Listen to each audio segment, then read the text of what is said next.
All right, let's get into it. This is Frank. This is House of Orange. Lady Vols drop one to Vanderbilt 71-70, the culmination of a nightmare weekend. That's what I put on the cover photo. And that's exactly what this has been, with the men losing yesterday by 1 point. The ladies, Ruby Whitehorn gets to put in with 4.9 left. You think there's a pretty good shot that they're going to get it. But what was up with them losing their balance so much at the end? Vanderbilt throws it in. Spearman lost her balance, and the girl drives in, and nobody's there. Nobody's there for the rebound for Tennessee. And, I thought it enabled. There was a throw in, under a minute to go. Cooper lost her balance. There was the throw in to Whitehorn when Tennessee had the ball, and Whitehorn slips. It ends up in a jump ball. Tennessee got lucky on their last possession, trying to hand it off right at half court. That was really not knowing your surroundings at that point. I really kind of thought that was a foul, and even the one Cooper fell, I thought the girl wrapped around. I thought that should have been a foul, but still yet, though. It comes down to one play. It's pretty easy why they lost this game today, though. I know one thing, Tennessee basketball, no matter if it's the men or the women, cannot get the hell out of Nashville quick enough this weekend. Awful weekend for Tennessee basketball, losing to Vanderbilt. I hate to lose to Vanderbilt in anything, much less back-to-back days by 1 point, but give them credit. Give them credit. They're based on the sound from the TV. It was a great environment both days. Both teams, fans brought it. Great games. Both of them were great games, except for the final scores on them. But that's a tough one. It's a tough weekend to swallow, to be honest with you, with both of these games. How does this team respond? This, to me, is the first loss. What did they say? The Lady Vols had not lost to Vandy in over a decade.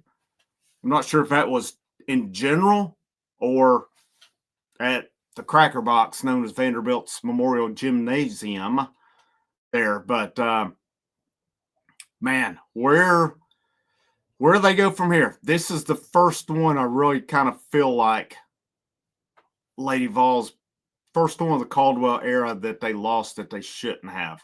But, Vanderbilt, I mean, they're a good team coming in. They were, 14-4, 1-3 in conference play. And, I can assure you, it gets no easier because Thursday night at Texas, 9 p.m. Next Monday, the 27th, 7 p.m. against South Carolina.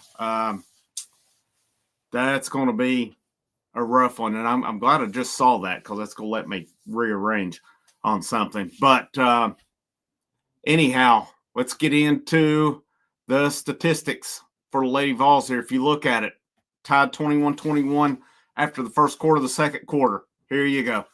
5 points in the quarter. 5 points. 0 out of 12 from three-point range. 1 out of 20 field goals in that quarter. 14 rebounds. 16 for Vanderbilt. It was an absolute clank fest in that quarter. Vandy outscores them by 11. Easily the worst, probably, quarter of the year for the Lady Vols. 15% on three-pointers in the first half. I mean, on this one, 0%, 0 of 12. 1 out of 20. You go along. There's your difference in the game, guys. Spear and Spencer both 0 for 4 each from three-point range in that quarter. At some point, maybe you need to quit shooting it. And maybe we try something else along the way. But they're going to live by the three. They're going to die by the three. And to me, when it boils down to it, and again, I thought Vanderbilt at the end, give them credit too. I thought their inbounds plays, they were wearing the Lady Vols out at the end when they were getting the ball at half court. They were getting to the basket way too easy. Anytime you allow a team to get to the basket that easy, bad things are going to happen, and you got to live with it at that point. As far as the whole game in general for Lady Vols, you had Of course, Cooper went for 20. Spearman 13. Spear 10. 2 out of 10 3-point range. That's too many threes. That's way too many. I know that's her game. When you're not hitting, you've got to try something else, though. Whitehorn had 8, almost had the big basket of the game as Cooper hit her on that basket with 4.9 remaining. Spencer with 10 points, 6 boards, 6 assists on the day. Some of these plus minus were pretty interesting. Spencer does all that, yet she's minus 11 on the day while she's in. Spear, 10 points. She was plus minus zeros. Whitehorn was minus 10 on her plus minus while she was on the court. She had 8 points, 5 boards, 1 assist, 4 fouls on the day. Z Spearman, I thought Z played pretty good ball game today. 13 points, 11 boards. She was plus 1. Cooper, 20 points, 5 rebounds, 2 assists, plus 1. Puckett in 14 minutes. Actually, the time she was on the court, she was the highest plus minus on the day of 9. And she had no points. She had 3 rebounds on it. Kanaya Boyd, plus 4 in her 15 minutes. Tess Darby, plus 2. I thought Tess Darby had some good minutes as well. She hit a couple threes. She had a steal, went the other way for a layup. Or they hit her. I'm sorry, she didn't have the steal. She helped create the steal, and she went the other way for a layup. And I thought it was in a vital time as well, as the Lady Vols were down right at about 10 at that point. I thought Darby did some good things.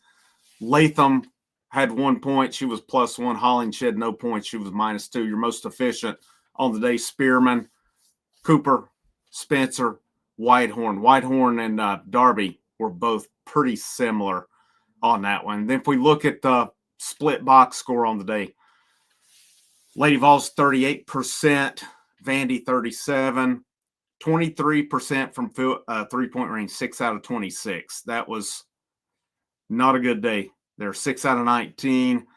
Free throws 80% on the Lady Vols. They keep getting a little better at that, which encourages me. Problem was Vanderbilt was 86%. They only forced 12 turnovers today.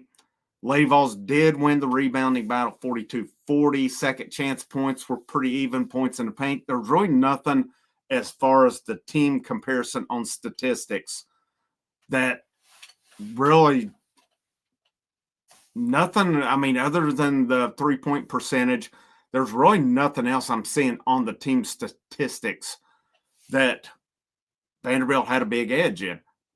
To me, it goes back to that second quarter, 5 points. This is a team that a lot of times will score over 20 points in a quarter. Today, not it. As they had 21, 5 in the second quarter, 19 in the third, 25 in the fourth. They're finished. This is the encouraging thing, is in their 3 losses, they finished all 3 of them very strong in the fourth quarter. Problem is that second or third quarter really seems to be biting this team. So I don't know what is happening during that time. Maybe it's just coincidence, but they have got to figure out what happens in that second and third quarter. So that seems to be right now the kryptonite. It's one of the two. Your first quarters haven't been too bad. Your fourth quarters have been really good. Second and or third quarter seems to be where the problem lies. There's a lot of ways we can go with this one. I mean, bottom line is they better figure it out, because you're at Texas Thursday night. You got South Carolina next Monday. That is 2 brutal games coming in, and you're going to have to bring it. You're going to have to rebound for it, or you got 2 more losses coming if you don't. Any of you guys that are baseball fans, I'm releasing part 1 of the season preview here in about 30 minutes, about 6 o'clock. We'll release those throughout the week. I'd actually said we were going to do a live baseball show Monday night, 27th. I forgot the Lady Vols play South Carolina, so we're going to reschedule that one. We'll do something at some point this week. You guys have a great rest of your evening. This is Frank. This is the House of Orange. It was a crappy weekend on Rocky Top. It was a crappy weekend in Nashville, but you know what? I would much rather wear the orange than that pukey black and gold.